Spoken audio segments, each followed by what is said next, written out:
Hello, shipheads. You found Trek Mods again.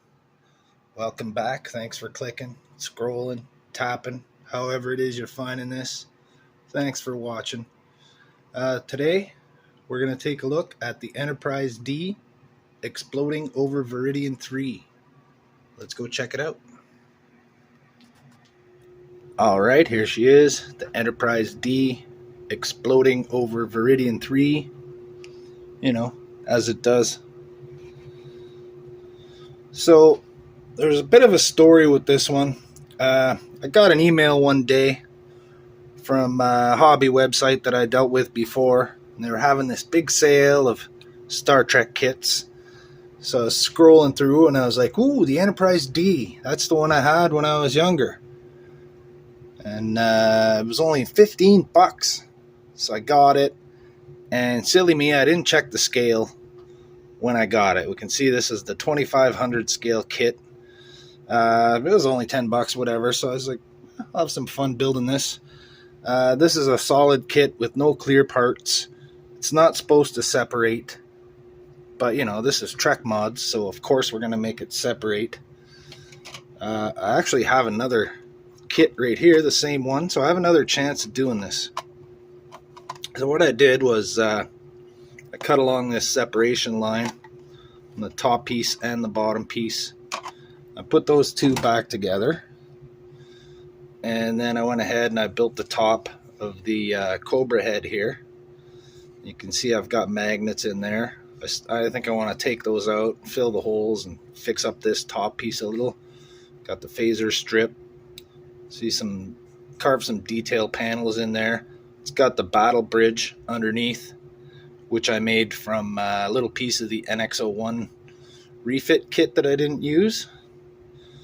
The explosion is just cotton, paint, lights, stuff like that. But the problem was I made this top piece a little too thick.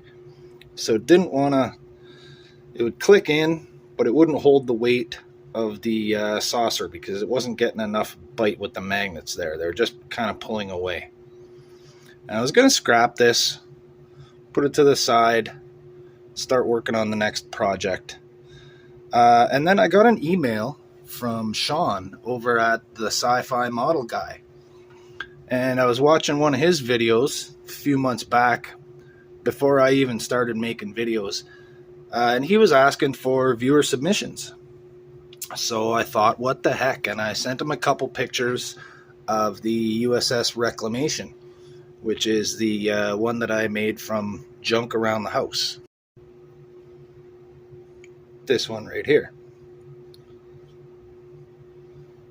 Margarine container lids, glue bottle tops, flashlights, markers, rims from remote control cars.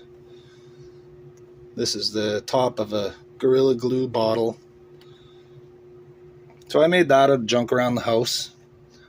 Sean showed it on one of his videos, and he gave me some compliments about it.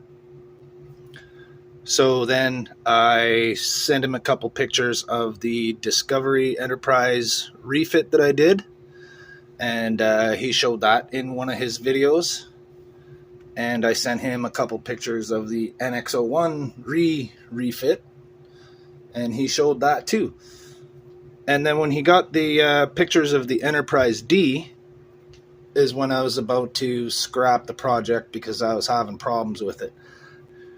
So he showed some pictures of the Enterprise D in one of his videos while I was in the process of building it. And the compliments and the positivity that I got from him just made me want to pull it out of the trash and finish this project. And I wasn't sure what I was going to do, and that's when I got the idea of the explosion and the Enterprise D exploding over Veridian 3 as it does at the end of Star Trek Generations. So as I said, this kit's not meant to be lit,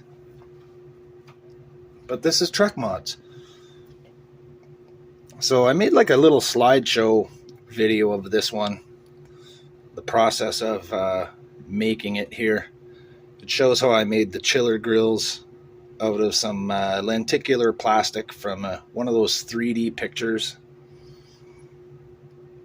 All the windows are drilled out with a tiny drill bit. I swear it took forever.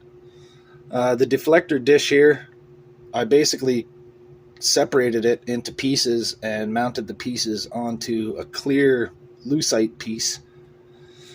For the Bussard collectors, I couldn't really figure out a way to recreate those domes with the clear plastic. I tried a few things, didn't work, so what I ended up doing was just carving out the inside, thinning it down, and just painting it red. You know, it's far from good, but it looks good from far.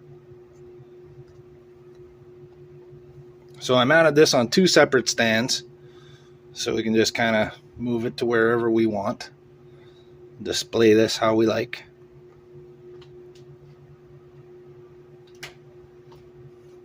And I'm aware that there was no damage on the saucer when it crashed on the planet in the movie.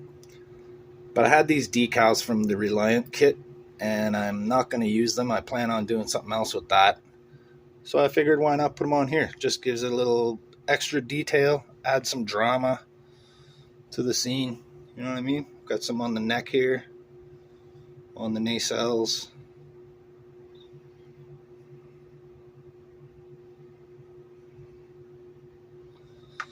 Now this particular kit doesn't have a lot of detail. It's pretty smooth. There's nothing here.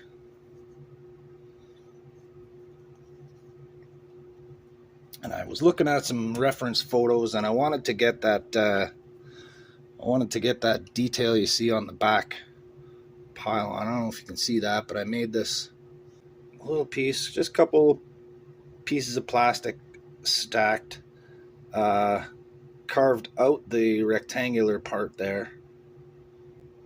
It's got a tiny fiber optic in there for the marker light.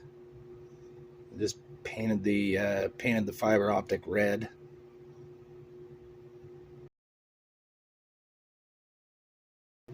Shot at the bottom there. Kind of mounted that on a bit of an angle. Thought it would be cool. This part was really tough to do. What I did was I just cut those right out and added separate panels with the lines painted on.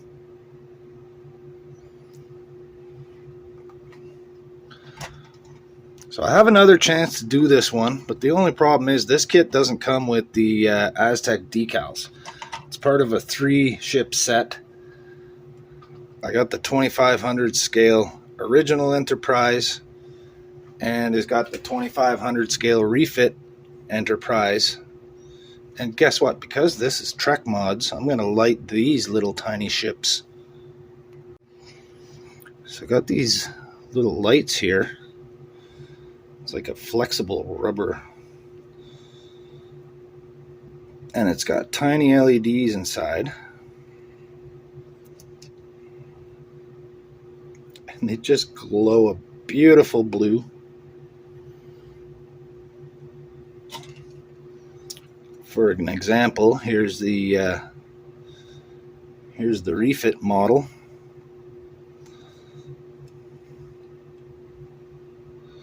So I'm going to get that in there. Got a bunch of these. Of course, I'll cut this chiller grill out, replace it with a clear piece that I make. Going to drill out all those tiny windows. Figure out something for the saucer here. This will be fun. I got both of them. The original, the refit. So yeah, come back and check out those builds. That should be fun. So there's the Enterprise D exploding over Veridian 3. And yeah, I just want to give a shout out to Sean over at the Sci-Fi Model Guy. If it wasn't for him, I probably wouldn't have finished this one. And if you're into watching these model building videos, I highly recommend his channel. He's just a pleasant, friendly, nice guy. He's fun to watch, easy to listen to. He's doing great work over there. He's made lots of awesome looking models, and I learn something every time I watch his videos. And I can't thank him enough for plug-and track mods and all the nice, gracious compliments he gave to my work. So check out Sean at the Sci-Fi Model Guy. And everybody have a good day. Keep on trekking. Thanks for tuning in. We'll see you next time. Hopefully you're checking out the Excelsior.